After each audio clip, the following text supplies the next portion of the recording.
Today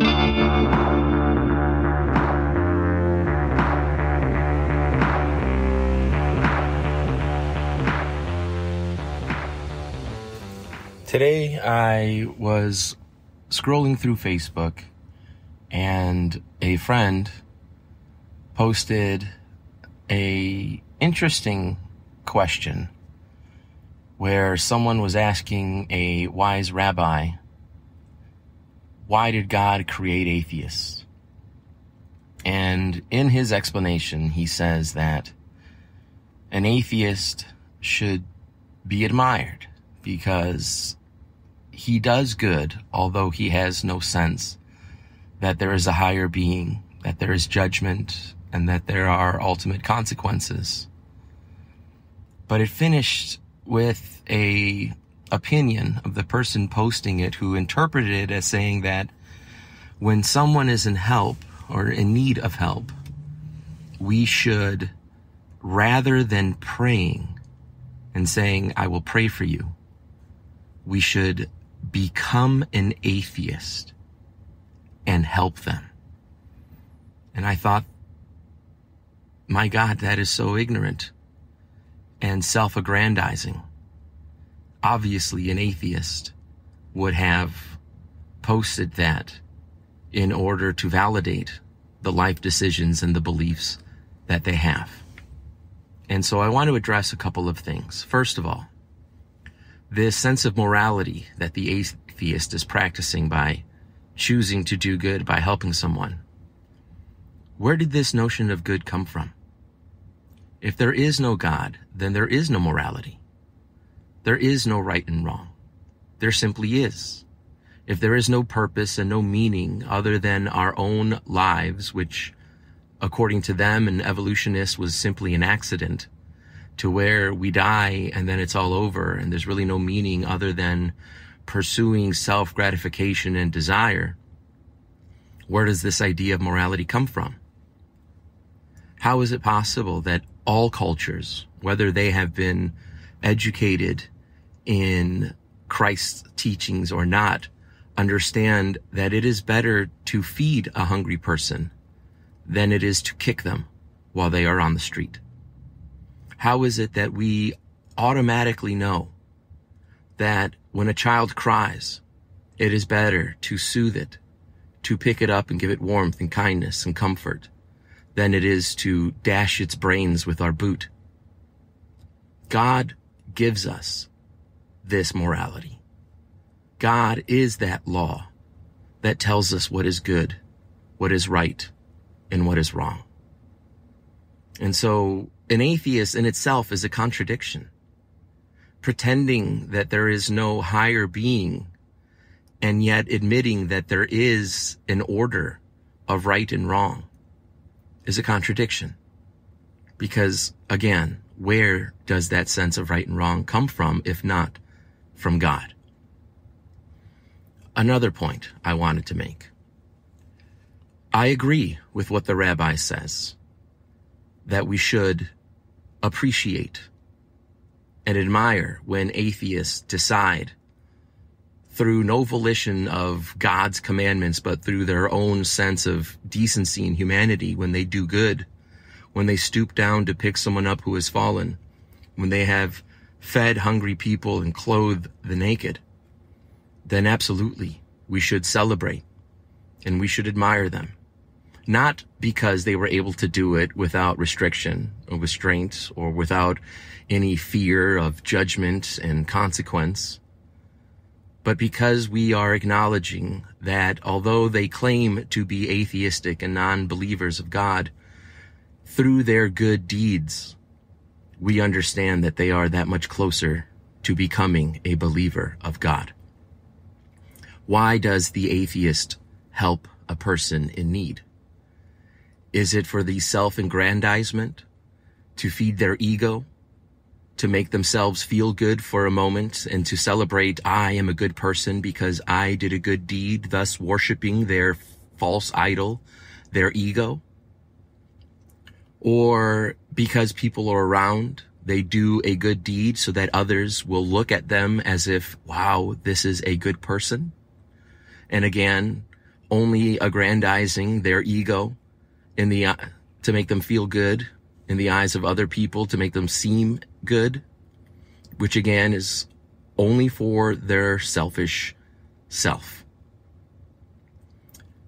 Or, as I have previously stated, are they doing good because they sense that there is a higher order, that there is a code of morality that has been bestowed upon us by God, so that we may enjoy those consequences of helping others, the joy, the happiness, the satisfaction of following God's commandment to love thy neighbor as if you love thyself.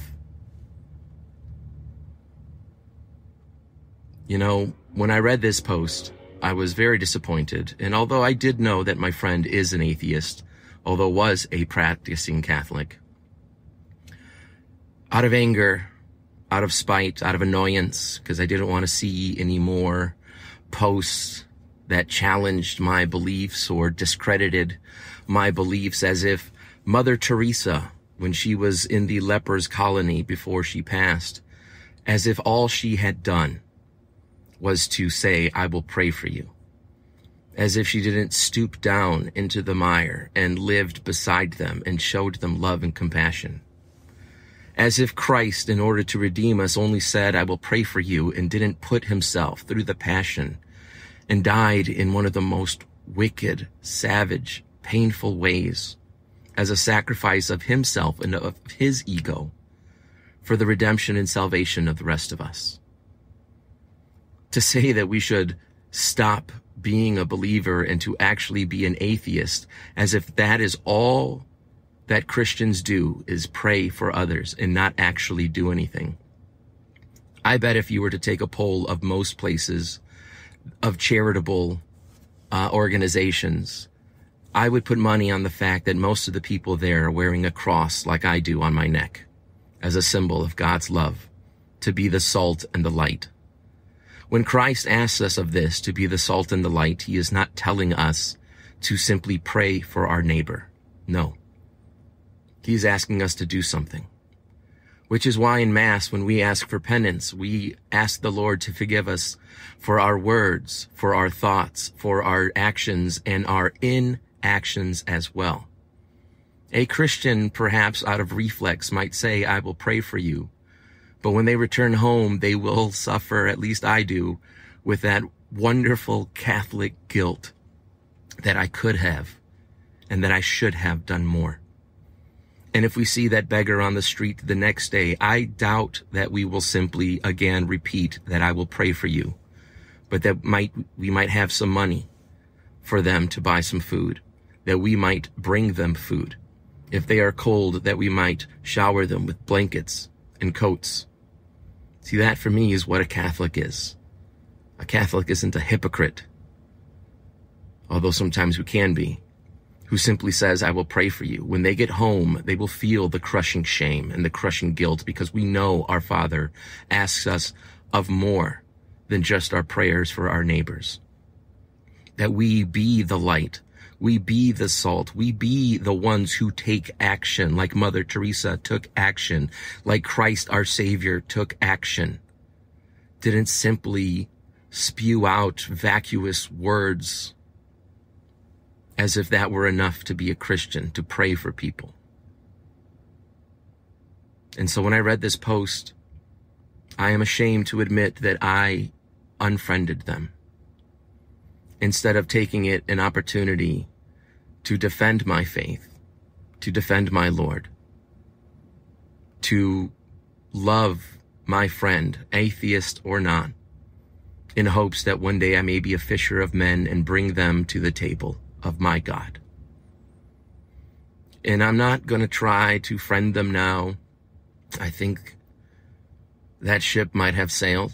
If they request my friendship, I would certainly approve it and be friends with them again.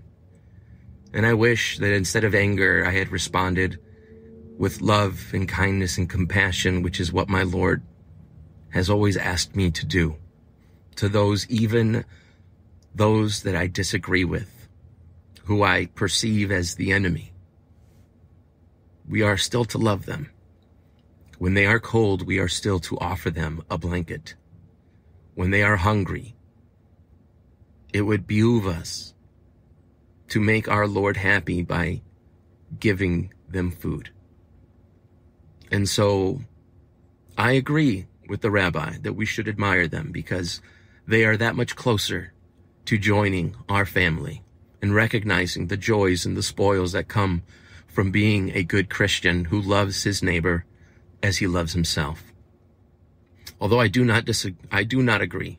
I disagree strongly that we have to give up our faith and pretend that atheists are the ones who are saving the world, who are taking action, because an atheist on one day, if they're having a bad day, would just as easily step over the homeless and the hungry because it isn't convenient for them, doesn't benefit them because there's no one around to witness their kindness. So when they do take those actions, my brothers and sisters, let's remember to honor them, to praise them with the carrot and not the stick, and celebrate, yes, you did a great thing. And pray for them, that they may know our Father as we know them, that they may realize the truth, that Christ and God is the light and is the truth. And that way, that we be that house upon a hill for others to see, that they know us by our love, not by our prayers, but by our love, where we sacrifice ourselves, our comfort, perhaps even our finances, to help others in need because our Father would have done the same for us. That we may always remember, especially during this time of Lent, the sacrifice that he went through, the torture that he went through, and that he gladly went through in all our names for our salvation and our redemption. Let us be that light for others to follow. Let us be that salt that makes other lives better and more flavorful and more enjoyable. Let us use this as an opportunity to forgive even our enemies.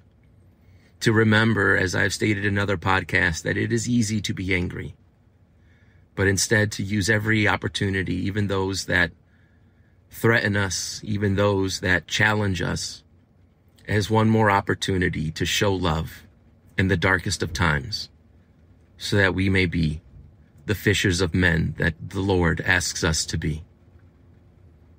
Thank you, my Pachos, Chachos, for listening. I hope you have a wonderful week, and I'll talk to you soon. God bless.